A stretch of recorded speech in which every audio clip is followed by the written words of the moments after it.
ஓம் சாய்ராம்.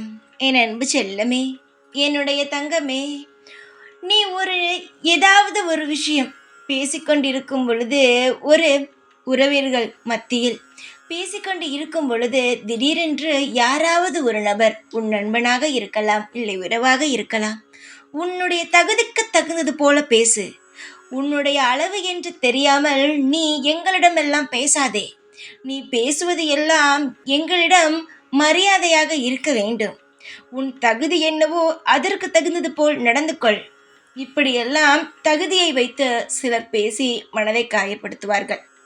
இப்படி உள்ளவர்கள் உன் வாழ்வில் இருக்க வேண்டும் என்று நினைக்கிறாயா, இருக்கக்கூடாது என்று நினைக்கிறாயா? இப்படிப்பட்டவர்களை நீ சந்தித்தது சரி என்று நினைக்கிறாயா, சரியில்லை என்று நினைக்கிறாயா? நான் உண்மையை சொல்லவா? நீ சந்தித்தது சரிதான். இப்படிப்பட்டவர்கள் நீ சந்தித்தால்தான் உன் வாழ்வில் முன்னேற வேண்டும் என்ற ஒரு எண்ணமே உருவாயிருக்கும். உன்னுடைய தகுதி என்று பேசுகிறார்கள் அல்லவா? இவ்வுலகத்தில் எல்லோரும் வருவதற்கு முன்பே எல்லோருடைய தகுதியும் ஒன்றுதான். இங்கு பிறந்ததற்கு பிறகு சிலர் தன்னுடைய சுயமான மூளையால் வளர்கிறார்கள். சிலர் அப்பா அம்மா இவர்கள் வளர்த்து வைத்திருக்கும் சொத்தின் மூலமாக மிகப்பெரிய ஆளாக மாறுகிறார்கள். அப்பா அம்மா வைத்திருக்கும் சொத்தின் மூலமாகவும் பணத்தின் மூலமாகவும் வளருவது, அவர்களுடைய தகுதியை காட்டுவது மிகப்பெரிய விஷயம் அல்ல.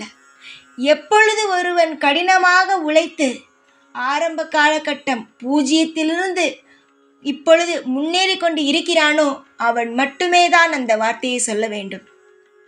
என்ன வார்த்தை என்றால், உன் தகுதி என்னவென்பது. ஏனென்றால் அப்படி வளர்பவன் யாரையும் பார்த்து எப்பொழுதும் உன் தகுதி என்னவோ அதற்கு தகுந்தது போல் நடந்துக்கோ என்று சொல்லவே மாட்டான். யார் மூலமாகவோ ஒருவன் வாழ்கிறான் பத்தியா? அப்பா அம்மா பாட்டி தாத்தா என்ற சொத்துக்களுடன் பிறந்து அதை வைத்தே அவன் வளர்கிறான் பத்தியா? அவன் மட்டுமே தான் அடுத்தவன் மனதை சுலபத்திலேயே கஷ்டப்படுத்தி விடுவான்.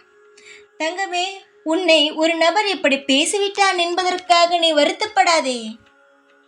அவன் என்று பேசினானோ அன்றிலிருந்துதான் உன்னுடைய மனதில் நாம் ஜெயிக்க வேண்டும், இவன் மத்தியில் அவன் யார் நாம் யார் என்பதை காட்ட வேண்டும் என்பதை நீ ஒரு தீர்மானமாக முடிவெடுத்தாய். அதற்கு முன்பெல்லாம் நீ யோசித்து கொண்டுதான் இருந்தாய், வாழ்க்கையில் நாம் எப்படி முன்னேறப் போகிறோம், எப்படி முயற்சி செய்வது என்பதை. ஆனால் இவன் பேசிய பிறகுதான் எப்படியாவது முன்னேற வேண்டும் என்ற ஒரு எண்ணமானது உன் வாழ்க்கையில் பிறந்தது. உனக்கு எல்லாம் செய்ய வேண்டும் என்ற எண்ணமும் வந்தது. அதனால் இப்படிப்பட்டவனை சந்தித்தோம் என்று ஒரு காலமும் வருந்தாதே. அவனுக்கு மத்தியில் போட்டி போட்டு ஜெயித்து காட்டு. உனக்கிருக்கும் திறமை கூட வார்த்தையால் பேசுபவனுக்கு நிச்சயமாக இருக்காது. ஒன்று தெரிந்து கொள்ளுங்கள், அமைதியாக இருப்பவன் மட்டுமே இவ்வுலகத்தில் ஜெயிக்கிறான். வார்த்தைகளை விட்டு வார்த்தையால் பேசி நான் ஜெயித்து விடுவேன், நான் இதை சாதித்து விடுவேன், இப்படி சொல்பவனெல்லாம் ஜெயிப்பது கிடையாது. அமைதியாக மட்டும் இருப்பவன் வாழ்வில் ஜெயிக்கிறான். அமைதியாக இரு. எப்பேறுபட்டவன் எந்த வார்த்தையால் சொன்னால் உனக்கென்ன? வாழ்ந்து காட்டுவது மட்டுமே உன் லட்சியமாகவும் உன் குறிக்கோளாகவும் இருக்கட்டும். மற்றவனெல்லாம் பேசுவதற்குத்தான். என்னுடைய குழந்தை செய்கையில் காட்டுவாள் எப்படிப்பட்ட ஒரு பிள்ளை என்று. அதனால் தெரிந்து கொள், எல்லாவற்றையும் உன்னால் சாதிக்க முடியும். தகுதி தராதரம் என்று பேசியபவன் நிச்சயமாகவே நீ எவ்வளவுதான் வளர்ந்தாலும் அவனை திருத்த முடியாது. அவனை திருத்துவதற்காக நான் உன்னை ஜெயிக்க சொல்லவில்லை. நீ யார் என்பது இவ்வுலகத்தை புரிந்து கொள்ள வேண்டும் என்பதற்காக மட்டுமே தான் சொல்கிறேன். உன் வாழ்க்கை உன் கையில்தான் இருக்கிறது. அதை எப்பொழுதும் விட்டுவிடாதே. யாரோ ஒருவன் ஏதோ ஒரு வார்த்தையை சொல்லிவிட்டான் என்பதற்காக அதையே நினைத்து கொண்டு கவலைப்பட்டு கொண்டு இருக்காதே. பேசுபவன் பேசட்டும். அவனை ஒரு குப்பை போல நினைத்துக்கொள். தேவையில்லாத குப்பையை நீ தொடுவாயா? தொடமாட்டாய் அல்லவா? ஒரு இடத்தில் கிழிந்த துணியும் ஒரு இடத்தில் நல்ல புது துணியும் கிடந்தால் எந்த துணியை நீ எடுப்பாய்? புது துணியை தானே எடுப்பாய். அந்த புது துணியாக உன் வாழ்க்கையில் நீ செய்ய போகும் காரியத்தை எடு. நிச்சயமாக சகலங்களும் கிடைக்கும். கிழிந்த துணி அவன்.